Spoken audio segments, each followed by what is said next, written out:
Hello everyone, welcome back to my YouTube channel.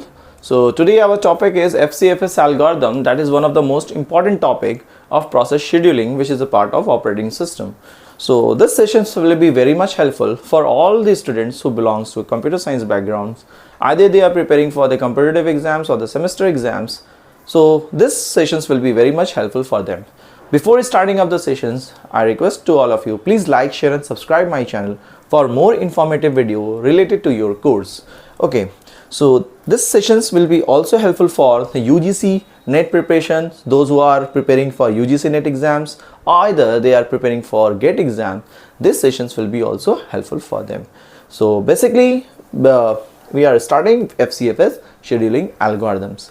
So why we require FCFS algorithms? As we have seen in our previous video that multiple types of scheduling algorithms are there in process scheduling.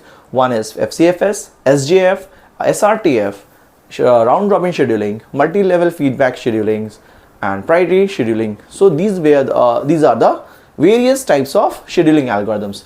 Basically scheduling algorithms required by the processor and that managed by the operating systems. Multiple numbers of process created in the laptop when you do the task, when you perform any types of operations in your mobile phones or any other such devices, there are operating system, there are processor. So multiple applications are there, how they are communicating with the systems, how you are getting the response from the systems, that's all managed by the operating system. Okay, so how to give the process to the CPU, how the process will be executed by the CPU, all types of tasks will be performed based on such algorithms. So it is not like mandatory only one algorithm is working behind the screen or in your system. There are multiple types of algorithms which is present in your systems that will follow by the operating systems and follow by the CPU. Fine. So we'll start the session FCFS algorithms. We understand the basic things about FCFS. This is the simplest scheduling algorithms and very common in your examinations. Very commonly asked questions from these sections. You need to understand FCFS. It is very much important and it is easy to understand. Fine. It is not such complex like other algorithms. So this is the first algorithms. Try to give focus. Try to watch till the end. Okay. Three things we need to understand before starting up the sessions. One is table, another one is the formula, and the third one is the Gantt chart. So three things you need to keep it in mind for all types of algorithm based numericals. Okay, so you need to practice those numericals. One of the numericals I have kept for today's sessions. Consider a set of processes. Okay, what are the number of processes we have? P1, P2, P3. Just get the data from this one. P1, P2, P3, P4. P1, P2, P3, P4. So these are the number of process that we kept in process ID. So this table you have to design. Okay, this table you need to draw before doing the numericals. With arrival time 0, 3, 5, 6. Arrival time 0, 3, 5, 6. Whenever you see the question, such kind of question in your exams, try to do in this way. Okay. So arrival time I have noted down with burst time 10, 5, 15, 20. What are the burst time? 10, 5, 15, 20. So these are the data given. Apply FCFS algorithm to calculate turnaround time, average turnaround time, waiting time, average waiting time. So this is the question. Basically this type of questions carry 5 marks in your college level exams. Either you are preparing for B.Tech or PCA, BCA, BSc, data science, whatever. If you have the subject operating system, this is the important question you may expect in your exams. That will carry 5 marks. Okay. Either you are preparing for UGC NET or GATE, that means 1 marks, 2 marks is there. Fine. So FCFS algorithms, I have entered the data. So now try to understand the basic things of FCFS or what are the data is given here. Okay, we need to find out turnaround time, average turnaround time, waiting turnaround time, average waiting time. Fine. So try to understand FCFS is what? First come first serve algorithm. Whenever the process created, that process must be kept in the ready queue. So from ready queue, the processor will get the process one by one, not randomly, not priority based, but one by one it will take the process from the ready queue. Who will allow to get that means operating system. Operating system act as an interface between the processor and the process. Okay. So that means user and the processor. So one by one process will get the control from the CPU. That means based on FCFS, first come first serve basis. As we have seen in the real life, booking for a movie ticket or booking any other kinds of, so we need other kinds of things, we must be in a line, in a queue. So in a queue, that means first come first serve. They will get the first service, those who came first. That is the scenario. Okay, first come first serve basis. So based on arrival time, the key point is arrival time. So based on arrival time, each and every process get executed by the CPU. What do you mean by FCFS? That means it follow non-preemptive manner, or non-preemption you may write. Non-preemption strategy is followed by the FCFS. You must keep it in mind. That means theoretical types of question might also be asked from such FCFS. It follow non-preemptive. It does not allow the interruption. Okay, none of the other process who have the high priority want to get the control of the CPU at the time when the previous process hold the control of the CPU. It will not give. Okay, that will not allow. Interruption does not allow in FCFS. Once the control assigned to a specific process, that process will complete entire its burst time. Hope you have understood the concept. Okay, so that means non-preemption. Preemption means any high priority process came, they will get the control of the CPU. Again and again, swapping done. Multiple types of exchanging the control of the CPU done in the preemptive ways. But non-preemption, it does not allow the interruptions. Okay, hope all of you have understood non-preemption. And one drawback, that is convoy effect. Convoy effect means, that means larger process get the control of the CPU, keep executing. Okay, keep executing its burst time, which is larger, but other process keep waiting for its turn to get the control of the CPU because of the larger process. Okay, we have the real life scenario like one-way trafficking we have seen now. So many vehicles are moving on the roads. That means a big lorry is in front, small vehicles are just behind the big lorry, so it is stuck in the middle of the road, so it is not moving. It keep the other process keep waiting. That means other vehicles keep waiting behind the big lorry. So big lorry is not moving, that means they are in idle state, they are not moving. So that means they are not getting the control of the CPU. Because it hold the control of the CPU, it keep executing because it is the larger one. So that was the real life example. In the same order, whenever a process have the larger burst time, that means burst time means what? Try to understand what is burst time. You will face the problems which will have the burst time. Burst time means what? Each process, whenever it created or arrived in the ready queue, it must have some total time. How much time it will keep the control of the CPU. How much time it will busy with the control of the CPU to get executed. The total time. Each process must have the different burst time. So that means that is the total time, how long the control of the CPU will be given to the specific process. That is the burst time. Fine. Now moving to the another things. What? That is the Gantt chart. Preparing the Gantt chart is very much important to solve such kind of problems. Okay, this is called Gantt chart.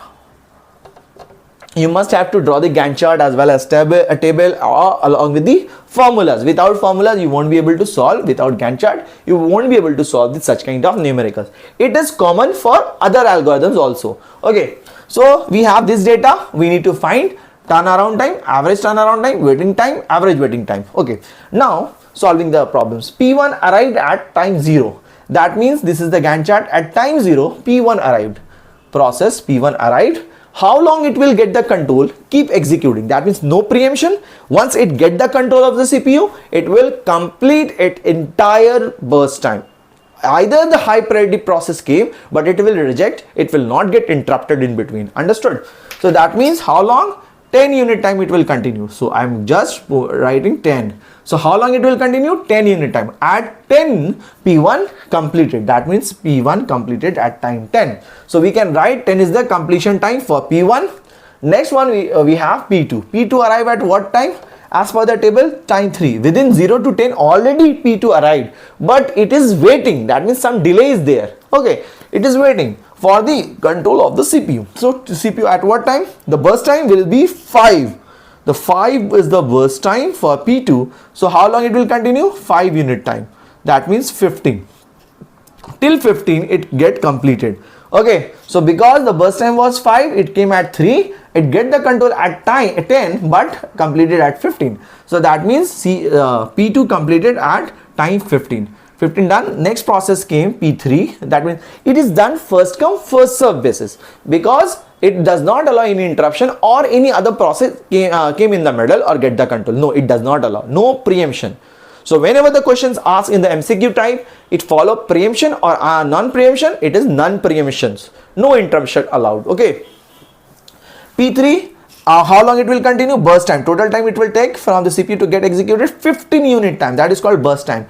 At time 5 already arrived in this time zone, but it is waiting, some delay happened. Okay, that's why it required 15 burst time. So 15 then 15, how long it will continue? We have seen now. So it continued 10, after 10 5, then 15, then at time 15 P3 got the control, 15 unit time it will continue, that means 30.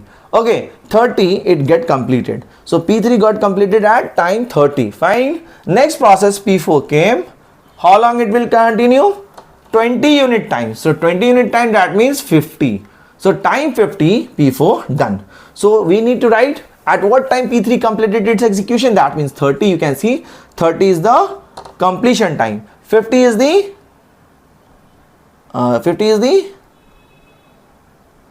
that means we have this one, 50 is the completion time for P4.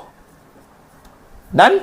So these are the data we collected from the Gantt chart. Now try to apply the formula for this one. We know this one, CT, AT, BT, completion time, arrival time, burst time. We have these data, these three data. We need to solve these two.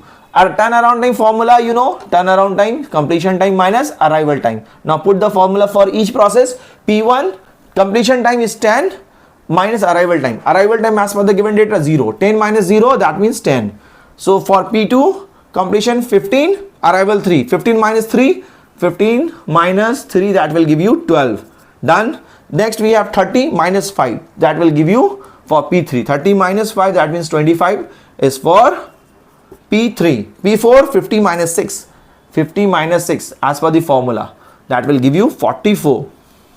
Fine. So these are the data we have got, turnaround time from this Gantt chart, from this formula. Okay. So now you will find the average waiting time as you will find average waiting turnaround time as well as waiting time and average waiting time. What is the average formula? Just divide them. Sum of these four, that means 10 plus 12 plus 25 plus 44. What are the result? That means 22, and this means 47. 47 and 44.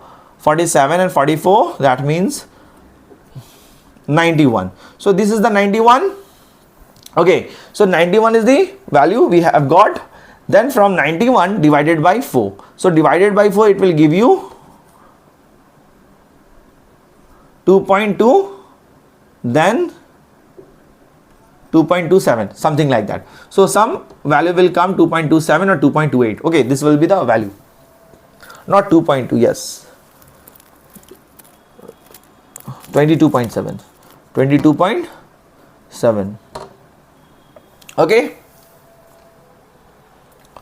You can roughly calculate 22.7. That means 21 divided by 4. That means these are the calculations. So 12, 22, then it means 47, 47. That will give you the value 11, 9. Okay. So 22.7 is the average turnaround time. Now you will get the waiting time. Waiting time, turnaround time minus burst time. Okay. Okay. So what we have seen, 22.7, that is the average turnaround time. Now we will perform the waiting times. Okay, whatever the data we have, on the basis of those data we will get the waiting time. Waiting time equals to turnaround time minus burst time. Now we put the data for each process, P1, P2, P3 and so on. Okay, so for P1 we will calculate waiting time. Now see the data, turnaround time minus burst time. What is the P1 turnaround time? Turnaround time P1 is 10. Turnaround time P1 means 10. 10 means what? You can see 10 minus burst time. 10 minus 10, that will give you 0. For P1 we have 0. Now for P2, what is the waiting time? Turnaround time minus burst time. Turnaround time 12 minus burst time 5. 12 minus 5, that will give you what for P2? For P2 waiting time, 12 minus 5, that will give you 7. So 7 is the waiting time for P2. Now for P3, turnaround time 25, burst time 15. 25 minus 15, that will give you 10. 10 is the waiting time for P3. Done. Now we calculate for P4. P4 turnaround time 44, burst time 20. So that means 24. 24 is what is the waiting time for P4. We got this for now.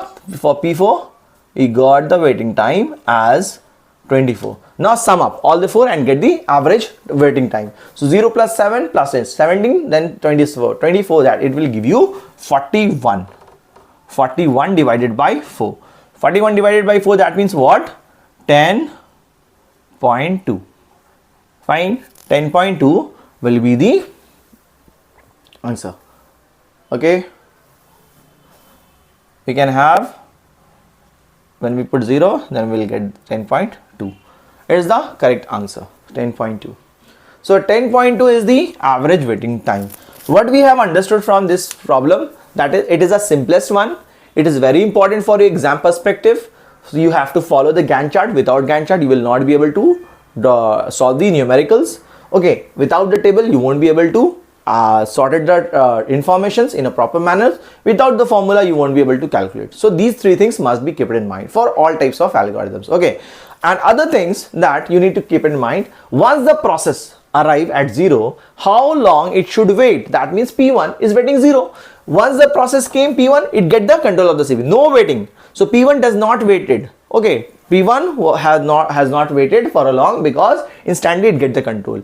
For P2, it delayed 7 unit times. So P2 came at 3 but got at 10. So that means some delay happened now. So delay was 7 unit time. That is a delay. You can just summarize the same problems using multiple algorithms. You will see the waiting time will be different for different algorithms. That is a specialty of the algorithms of process scheduling. So based on process scheduling algorithms, operating system work. Okay, processor work. Fine. Because operating system assigning the task to the processor, and process obeying or following such algorithm for different purpose, for different types of operations to perform. Okay, so these are the various things you need to keep in mind, and some questions might be asked based on theoretical from the sections, like which algorithms have the convoy effect? Which algorithms have the convoy effect or allow the convoy effect? So a convoy effect, that means FCFS. FCFS means larger process. If P1 hold 50 unit time, like P2 hold 2 unit time, P3 hold 1 unit time. That means first come first serve basis, P1 get the control of the CPU, it will continue up to 50 unit time. That means game at 0, other process has to wait for 50 unit time. That means at time 50, P2 will get the control and it will complete its execution at 52, then the P3. P3 have the least burst time, but it is taking longer time to get the control of CPU. That is the concept of convoy effect, which is the problem, which is the drawback, which is the disadvantages of FCFS. So this kind of question you may expect in your theoretical questions. Okay, and another types of questions is like it is non-preemption. It is non-preemption. Non-preemption. Fine. Non-preemption means what? It will not support any interruptions. Okay. Once it get the control of the CPU, it complete its entire burst time. Fine. Another point, it is what? It does not follow. No starvation. No starvation problem is there. Okay. No starvation. So what are the algorithms? This might be question. What are the different algorithms, scheduling algorithms, which have the starvation problems? So there's a lots of scheduling algorithms will be given. So one of them, that is FCFS, it does not hold starvations. Other scheduling algorithms have the starvation problem, but FCFS does not have a starvation problem. This kind of question might be asked from such sections. Hope all of you have understood this topic clearly. So you need to practice more and more numericals. I will upload more and more videos related to scheduling algorithms, SJF, SRTF, priority based scheduling, multi-level feedback scheduling, round robin scheduling. From this topic, you may expect mostly maximum number of questions. So please do try to practice more and more number of numericals from such topics. Hope all of you have understood. Those who have not liked, share and subscribe my channel yet, please do subscribe my channel. Okay, so for more informative videos related to your course. Thank you for my